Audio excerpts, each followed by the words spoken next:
But I've noticed there's a whole bunch of books for kids about liking yourself, loving yourself, having confidence, having courage, and I want my son to read those because I want him to have self-worth.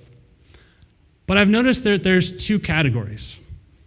On the one hand, there's some categories of books that are all about kind of, I'm awesome because I say I'm awesome and no one can tell me otherwise.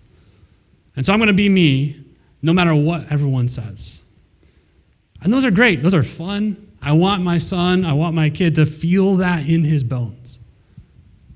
But there's another set of books that are saying, I am unique and I am special and I am awesome because God has made me that way. That I am unique because God has placed his image on me. Now, on the surface, and I'm not like a toddler kid book critic here, but just like, I think if you actually think about that, right? Those are the two concepts of identity that we're talking about. Right? On the one hand, like, because on the exterior, those will look the same.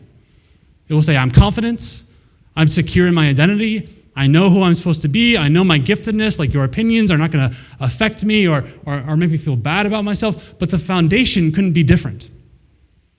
On the one hand, the foundation is me. Like, I love me because I love me. I feel confident in me because I say that I'm great. But what happens that day that you just don't feel great about yourself?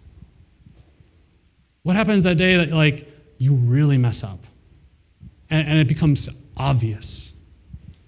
Like, are you still great that day? Do you still celebrate yourself that day?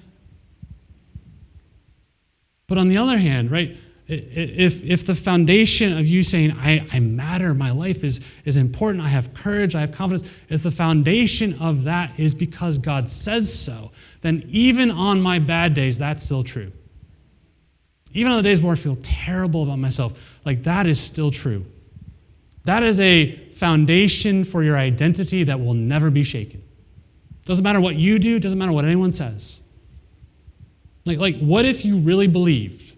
What if you really believed that God chose you before the foundation of the world to be loved by him? Like what if you really believed?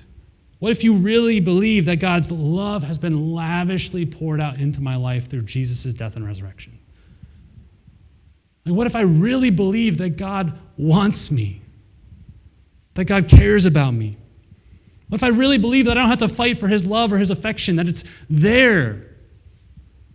Like, what would be different about tomorrow for you if you really believed that that was true?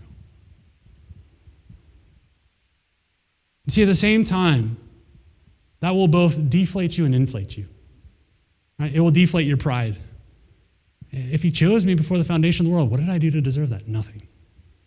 If he chose me before the foundation of the world, then what can I do to lose that? Nothing. But at the same time, like, it will inflate me with a self-worth that's not based on how I feel. It's not based on what I see in the mirror. It's not based on the positive self-talk that I can talk myself into. It is based on what he has already revealed and what he's already done. And so I can be confident without becoming self-important. I can be secure without becoming needing to build myself in comparison to other people. If I really believe that I'm blessed, then I will walk in confidence. A growing confidence that says nothing can shake God's love from me.